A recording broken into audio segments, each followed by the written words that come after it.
When everyone else has given up on you, that's when the real fight begins. They walk away, they have wrote you off, they said you're done, finished, and hopeless. But the one thing they forgot, you're still standing. See, everybody can keep going when there's a crowd around and cheer them on. Anybody can push forward when they're surrounded by support. But it takes something deeper, something unbreakable. Keep swinging when no one is watching. You don't need their permission to keep fighting. You don't need their approval to rise. What you need is the fire that burns deep down inside you that says, I'm not done yet, because there's a version of you stronger, wiser, and sharper on the other side of pain. But to reach this version, you've got to stay in the fight, even when it hurts, even when you're tired, even when your own mind is whispering saying, maybe they were right what they said about you. They don't get to decide your story. You do. They don't. And you don't owe anyone any explanations. Owe it to yourself to become everything that you said you could be.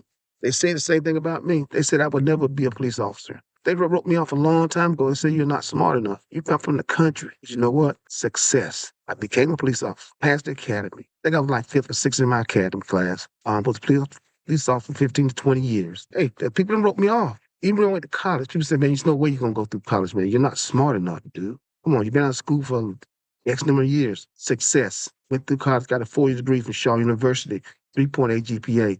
Even then, when people were putting me down, I stayed in the fight. You have to stay in the fight. When everybody's putting you down, stay in the fight. So when they give up on you, you show up, you show out, you dig deep, you plant your feet, and you say, I'm still here. I'm not going anywhere. Because the one who stays in the fight the longest, after the world walks away, that's the one who wins in the end. Stay in the fight. The victory's already waiting for you. Just have to outlast the doubt. That's all you got to do. Outlast the doubt that you have in your mind. Not anybody else, but what you have. I'm gonna give you two quotes. One quote is life's a fight for territory. Once you stop fighting for what you want, then you lose everything off the unknown. The second one is life is not measured by the number of breath we take, but by the moment that takes our breath away. This is Maya Angelou. Thank you.